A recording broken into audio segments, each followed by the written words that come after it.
Why are they banning Beyonce? Beyonce has a country album that just came out. It's called Act Two. A lot of stations are not playing these songs. A lot of country music stations, people are calling and requesting these songs, and they're saying, no, we're not playing it because it's Beyonce. There's a direct line there from black musician teaching Hank Williams how to play music, and then Hank Williams becomes the father of country music.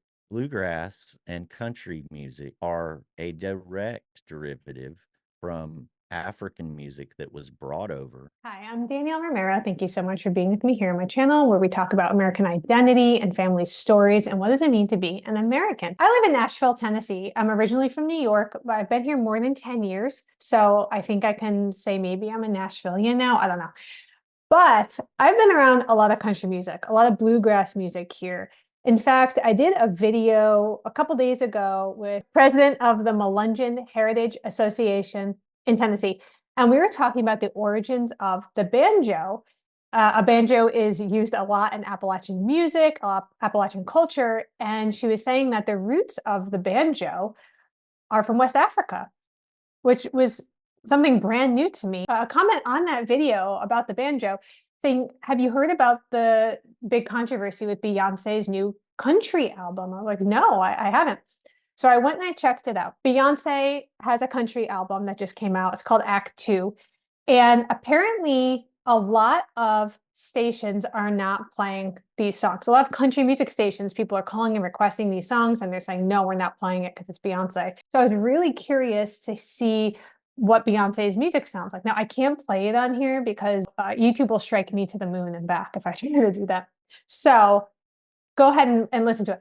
But her new single, Texas Hold'em, is really good. And it's most definitely a country song. The beginning, that banjo, you hear that bluegrass sound. And Forbes just put out an article about this, talking about the stations that are playing country music. Only 8 out of 150 had played Texas Hold'em in its first day. So I wanted to talk to someone who is an expert in bluegrass music. So we're going to talk to Chris Armstrong. He lives here in Tennessee, and he actually got his degree in bluegrass music. I feel like that can only happen in Tennessee, so I love it. And if you're new to my channel, please go ahead and subscribe, and you can sign up for my newsletter below or my Patreon, which is $3 a month. That's the starting level, where I'm putting all my content ad-free off of YouTube. YouTube has been a little dealt pretty heavy-handed with me the last couple of weeks with my videos. I've been getting flagged. So I would love to stay connected with you and make sure that the content is available ad-free somewhere else. We're big music people here in our house. And Beyonce's journey into country music, especially knowing her Creole heritage, her Texas heritage, that's very similar to my mom's side, and the broader history of the banjo, I think is an important conversation that we need to have. Let's go ahead and talk to Chris Armstrong. Who counts as country, and can Beyonce be a country music star? Why are they banning Beyonce? Hi, Danielle. It's really great to be here with you. I've really been enjoying your content. It is a lot of crossover with some of the work I do, but I'm Chris Armstrong. A lot of people know me as the Bird Dog here on YouTube.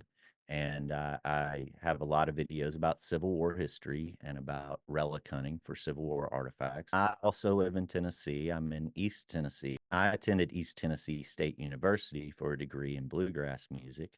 And recently in the news, I've seen Beyonce.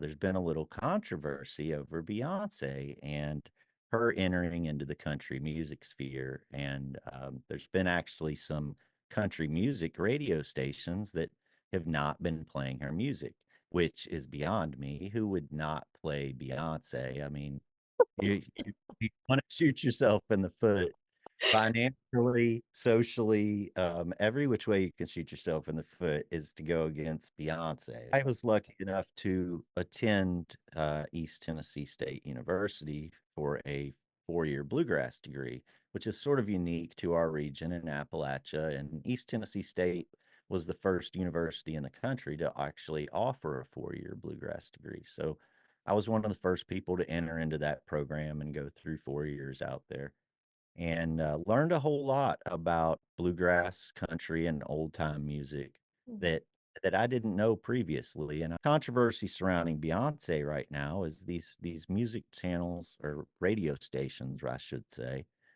aren't playing Beyonce because they say she's not country. And I found this very fascinating because bluegrass and country music are a direct derivative from African music that was brought over and sung by slaves in the fields while they were working the fields. They had what they called slave hollers and slave chants that they would sing in the fields. And as the white Southern religious people of the time were working the fields and had their slaves, they were not only bringing white religious beliefs to the slaves, but the slaves were sharing these musical songs with the white people. They would get in the fields and they would work these fields and they'd all be chanting, doing their work in the fields to these very specific, almost like the chants you hear pirates doing rowing boats, almost like that. And these began to get adapted into southern religious culture over the years. So I thought it was kind of interesting that they are excluding Beyonce from the conversation of country music. I'm actually wondering if Beyonce isn't making an effort here to reclaim the music. My cousin, Alex Lee, he's like a famous Creole genealogist, and he's helped me a lot. He was working on Beyonce's family tree because she's Creole on her mom's side, but her family's from Texas and Louisiana, like my family is. And so, I look at that, I'm like, I feel like you can't get more country than that, really. Absolutely. Well, first and foremost, um, probably the quintessential bluegrass country, when you think of going to Dollywood and we're going to have a hoedown, the first instrument anyone thinks of course, is a banjo. I'm no banjo player. I can play a little bit. But the banjo, which we think of again as a bluegrass country music instrument, was actually brought over from Africa during the slave trade times with Africans on boats. And then they came and made them as well here out of different items, gourds and different things. Prudent to have a few examples of the crossover between early black music, such as blues, and the early slave chants and hollers that were brought over with slaves to the New World. Um, I thought it might be good to have some context of the transition from those types of songs to bluegrass, to country, to rock and roll, punk, subsequently, basically all American forms of music. So, the first thing we could talk about is slave hollers or slave chants, and they got carried over into white gospel Southern churches throughout the South. And one of the best known early gospel slash bluegrass songs is Working on a Building. Brought over from the slave hollers, it might have sounded something like this. Well, if I were a sinner, I'll tell you what I'd do. I'd quit all my sinning and I'd work on a building too. So they might have sang something like that in the fields. It's a slow melody. It has lots of verses and a chorus that builds to how they're working on a building, a Holy Ghost building. We can reverse engineer the whole thing and we can take something like that, working on a building, and we can put it back together as something that sounds more blues funk, right? So we can come full circle back to a music form more in line today with where it started culturally. So let's try that.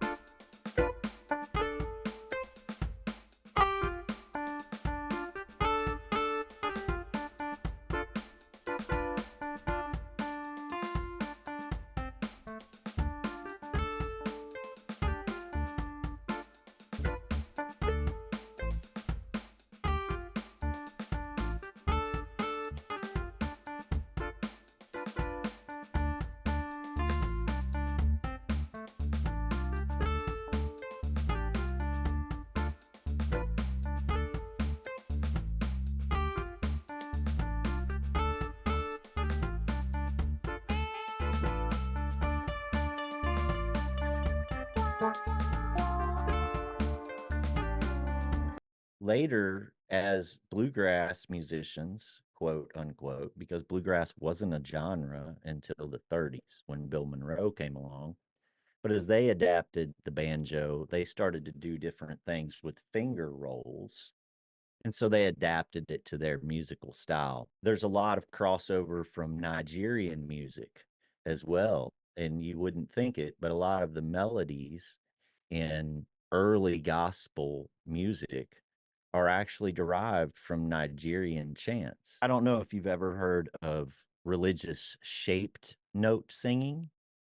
I don't know if I've heard the term, but I would love to, like, I'm very intrigued. So, shaped note singing was an early form of religious singing wherein the songs would be written out using shapes for each note, like do, re, mi, as you go up, each one had a shape. They could write out a song then with shapes. So it would maybe be circle, square, circle, circle, circle, square, circle. If you were, or, in the early 1900s, a lot of people couldn't read. They worked the fields and, worked from home. The kids stayed home and worked. And they'd go to church every Sunday, and everybody in the church could sing the same song because of these shaped note singings. And a lot of the melodies that they were singing in these early religious songs, Amazing Grace, songs like Working on a Building, um, a lot of religious songs that still get sung today were based directly from the. And then when we begin to talk about country and bluegrass music in particular, Hank Williams, of course, a lot of people consider him the father of modern, well, I say modern country music, but modern country music has come a long way from Hank Williams, as we were speaking of earlier. It's almost unrecognizable from Hank Williams. But Hank Williams, when he was a child, he learned to play guitar from a man that a lot of people called teetote, like a teetotaler, Mm. the term teetotaler, but they called him teetote or teetot. I'm not sure on the pronunciation because I wasn't there. But his real name was Rufus Payne, and Rufus Payne was a black uh, guitarist, and Hank Williams literally learned to play guitar from. So there's a direct line there from black musician teaching Hank Williams how to play music, and then Hank Williams becomes the father of country music. Similarly, in bluegrass music, which there's a great book, mine's very, very wrinkled. Um, it's called Bluegrass: A History by Neil Rosenberg, and it's a very thick, oh, I don't know how many, 450-page book of the whole history of bluegrass. And when they talk about Bill Monroe, who is the father of bluegrass music, he's considered the creator of bluegrass music, which there's a few genres considered American music. Oh, this is uniquely an American genre, bluegrass music. Oh, it's American. But in reality, Bill Monroe, when he was a young child at 8 years old, he started going to these dances that they would have, barn dances out in the country, and they'd have black fiddlers who would come and fiddle. And even during slave days, there were actual slaves who were fiddlers who would go out and entertain at different plantations. They'd play dances and for the plantation owners. So Bill Monroe, when he was growing up, he would go to these barn dances, and I want to make sure I get the name just right. I think again, a video I think I put out today with the Findians, and just this idea that we have this thought of something can be preserved through hundreds of years. Like this is an Italian thing, this is an Irish thing, and really this stuff is getting twisted around and cooked 20 different ways by everyone who touches it. And um, I don't think a lot of us are realizing that because that's how you end up in a spot where Beyonce can't get played on a country station with a country song. Bill Monroe, I found it. He met Arnold Schultz, a local black man who worked in the coal mines and played guitar and fiddle at country dances all night. So Bill Monroe, the father of bluegrass music, meets Arnold Schultz in 1930s, and it speaks about him learning shape note hymnals from him and playing. Bill Monroe began to play guitar behind Arnold Schultz at these dances and learning the songs of Arnold Schultz. And like a number of the other country musicians in the region, was impressed and influenced by the unique ideas of this virtuoso. Wow. And so there was this, black musician who was playing guitar and fiddle and different songs and sharing them with the community. And later in his career, Bill continued to listen to black musicians. And gospel quartet he recorded in the 50s, Walking in Jerusalem, was learned from black singers he met while touring in North Carolina. Wow. And then later, Bill and his brother Charlie, they lived in the country, and like many of the people during the Depression and the Revolution, Industrial Revolution, ended up moving to Detroit. Well, all of a sudden, they're surrounded by blues musicians playing slide blues. And, bluegrass, if you listen to bluegrass, a lot of people think hoedown and yee-haw, but as a bluegrass musician, it's the exact same thing. Bluegrass and blues are literally the same thing. Okay. So I think that's a really important part. And that's not to say that country music belongs to people who are white or people who are black or somewhere in between, but to just say that this music, it isn't being passed down untouched through the generations. The music is changing as more cultures are interacting with it. More people are bringing their story, their experiences to it. And I think it's really cool that Beyonce put out this album. I think it's awesome.